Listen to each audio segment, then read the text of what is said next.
सर्वसामान्य भाविकांचा त्रास कमी व्हावा यासाठी शिर्डीच्या साई मंदिरात व्हीआयपींना पहाटेस दर्शन द्यावे, त्यासाठी साई संस्थानने तिरुपती बालाजी मंदिरातील दर्शन व्यवस्थेचा अभ्यास करावा अशी मागणी भाजपाचे माजी खासदार सुजय विखे यांनी केली आहे। शिर्डीच्या साई मंदिरात व्हीआयपी दर्शनामुळे अनेकदा दर्शन रांगा थांबवल्या जातात, त्यामुळे सर्वसामान्य भक्तांना नाहक मनस्ताप सहन करावा लागतो। साईबाबा संस्थानने तिरुपतीच्या धर्तीवर व्हीआयपींना पहाटेस दर्शनाची व्यवस्था करता येईल का याबाबत विचारणा करावी अशी मागणी सुजय विखे यांनी केली आहे। व्हीआयपींना ठराविक वेळेतच दर्शन दिल्यास सर्वसामान्यांना दिवसभरात सुकर दर्शन घेता येईल असं विखे यांनी म्हटलंय। राजकीय पुनर्वसनाबद्दल केलेल्या आपल्या वक्तव्यावर माजी खासदार सुजय विखे यांनी स्पष्टीकरण दिलंय। त्यांनी म्हटले की मुख्यमंत्री आणि प्रदेशाध्यक्ष ठरवतील की त्यांना कोणते पद द्यायचे। सत्काराच्या कार्यक्रमात सर्व उपस्थित होते, त्यामुळे वातावरण गंभीर होते, त्यामुळे त्यांनी मार्मिक टिप्पणी केली जी बातमी बनली। कार्यक्रम सत्काराचा होता, शोकसभा नव्हती। जनतेची सेवा करण्यासाठी त्यांना कोणत्याही पदाची आवश्यकता नाही आणि मुख्यमंत्री देवेंद्र फडणवीसांवर त्यांचा पूर्ण विश्वास असल्याचे सुजय विखे यांनी स्पष्ट केले। राष्ट्र सह्याद्री न्यूजसाठी प्रतिनिधी योगेश कडसकर, राहता। बाबतीत तुम्ही उल्लेख केला, आताच जल्लोष साजरा केलाय, फटाके फोडले, नेमकं काय? त्यांना मी मीटिंगमध्ये सांगितलेलं आहे की सगळ्यांचे कागदपत्र तपासले जातील। जे लोक गुन्हेगार प्रवृत्तीचे आहेत त्यांचं पुनर्वसन मी करणार नाही, आणि गुन्हेगार म्हणजे गंभीर स्वरूपाचे गुन्हे, त्या 340 वर आतापर्यंत कधीच कारवाई आजपर्यंत झाली नव्हती। पण परवा ज्या मुलीची छेड काढण्यात आली त्या दिवशी माझं त्या ठिकाणी निर्णय झाला आणि मग लगेच नोटिसा काढण्यात आल्या। जे कोणी मुलीच्या सुरक्षिततेत धोक्यात आणेल त्याच्यावर कारवाई करण्याचा निर्धार माननीय नामदार राधाकृष्ण विखे पाटील साहेबांनी उचललाय। लाडकी बहीण योजना नुसतं पैसे देण्यासाठी नको आहे, लाडकी बहीण अंतर्मनातून आम्ही मानतो, आणि म्हणून बहीण नुसती पैसे देऊन सुरक्षित होऊ शकत नाही। हे गुंड प्रवृत्तीच्या लोकांपासून सुरक्षित ठेवण्याची जबाबदारी या भावाची, आणि तो शेवटपर्यंत लढणार।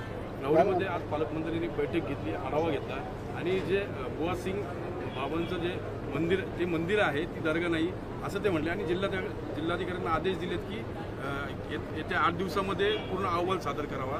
काय वाटतं, अशा घटना ज्या आहेत महापुरुषांच्या विटंबनेच्या वारंवार घडतात? नाही, आता ती बाब दुर्दैवी आहे, त्याचा निषेधही आम्ही व्यक्त केला आज कार्यक्रमाच्या माध्यमातून। आणि मला असं वाटतं की त्या ठिकाणी स्थानिक परिस्थिती काय आहे काय नाही या सगळ्या गोष्टीचं अवलोकन माननीय पालकमंत्री महोदयांनी केलं असेल, आणि त्याच्यावर निर्णय कलेक्टर साहेब अहवाल देऊन मला वाटतं घेतील। पण आता मी इथं राहून त्या घटनेवर टिप्पणी करणं मला संयुक्तिक वाटत नाही, कारण की त्याची माहिती माझ्याकडे नाही। हे दर्शनाचा आपण मुद्दा मांडलाय दादा, 4 वाजेपर्यंत दर्शन द्यावं, नेमकं तुम्हाला म्हणायचं काय होतं? कारण की दर्शन मिळणं हा अधिकार आहे, झटपट मिळणं अधिकार आहे, मात्र अडवणूक नाही होणार काय? अडवणूक कोणाचीच होऊ शकत नाही। सर्वसामान्य माणूस दर्शन 24 तास जोपर्यंत मंदिराचा कालावधी ठरलेला तोपर्यंत घेत राहील।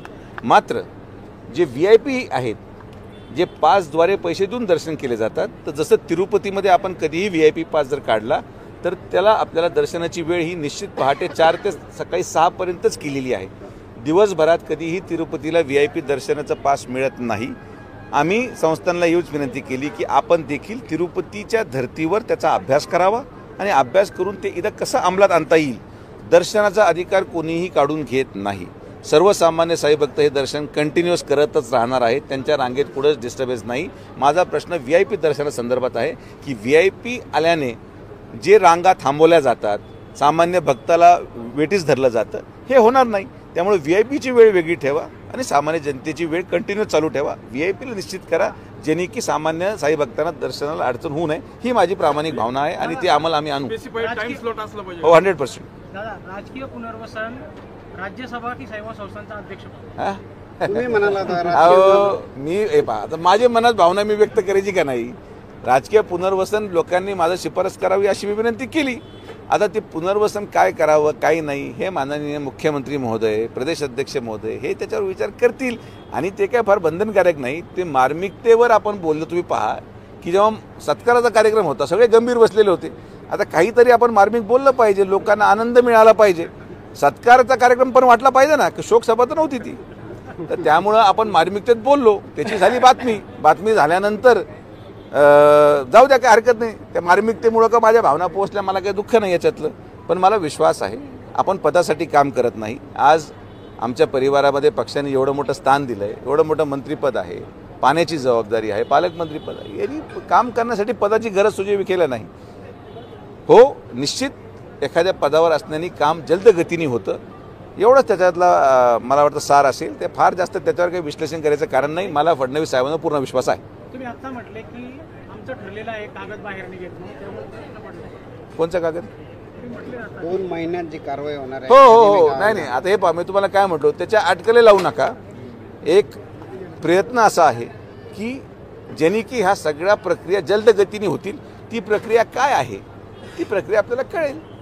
त्यामध्ये असं कुठल्याही प्रकारे लगेच आता काही लोक उद्यापासून जाऊन बसतील असं असं अरे बाबा तसं त्यांना माझी सगळी विनंती आहे कोणी जाऊ नका.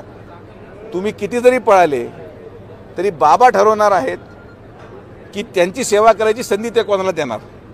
त्यामुळं मुंबईला जाऊन शेटिंग करून हेवेदावे करून आतापर्यंत ज्यांनी काही पदं महाविकास आघाडीच्या कालावधीमध्ये जेव्हा विश्वस्त मंडळ नेमलं गेलं तेव्हा कोण विखेंना विरोध करू शकतं, कोण राजकीय द्वेषाने विखेला त्रास देऊ शकतं असे लोक निवडून ठेवले होते. काय झालं तर जे लोक शिर्डीच्या विकासासाठी नाही आहेत, जे लोक साई भक्तांच्या विकासासाठी नाही आहेत ते कधीच या खुर्चीवर बसू शकत नाही. मागच्या 10 वर्ष आम्ही बसून दिलं नाही. आम्ही म्हणजे जे काही याचिकेकर्ते असतील आणि ते लोक. आणि यापुढं देखील मला विश्वास आहे की हे जे मी काही बोललो याचा कुठलाही वेगळा अर्थ काढू नये.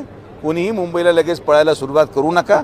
तशी काहीच प्रक्रिया नाही आहे. आम्ही फक्त माननीय मुख्यमंत्री महोदयांकडे एक वेगळा मार्ग जो आम्हाला पटला की ज्यांनी की हे 598 कर्मचाऱ्यांचं उदाहरण आपल्यासमोर आहे की 8-8 महिने ऑर्डर देऊन फक्त एक छोटीशी मान्यता देण्यासाठी वेळ लागत असेल तर त्याचा मार्ग काय काढला जाईल असं अभियुक्त महाराष्ट्र राज्यांच्या बरोबर घेऊन विधिवन्याय सचिव आणि माननीय मुख्यमंत्री महोदयांसमोर बैठक होऊन त्याचा निर्णय होईल. मुंबईला कोण पळणार आहे असं वाटतं आपल्याला? मुंबईला कोण पळणार आहे लिस्टच बरी मोठी आहे. लिस्टच बरी मोठी आहे पण जाऊ द्या काय हरकत नाही. बरेचसे लोक मुंबईला गेले तिथे शांतता पण राहते त्यामुळे काय अडचण नाही. फिरून आलेलं काही वाईट नाही. दादा हाय बॅरियरचा आपण मुद्दा उचलल्यानंतर हाय बॅरियर्स लावण्यात आले शहरात मात्र अपघात होत आहेत.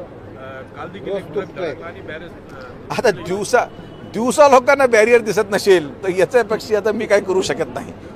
वेळ लागेल. कधी कधी काय असतं जे ड्रायव्हर असतात ट्रक ड्रायव्हर ज्यांना वारंवार त्या रस्त्यावर सवय त्यांना रस्ता पाठ असतो ते डोळे बंद करून सुद्धा रस्त्यावर स्थिर चालू शकतात.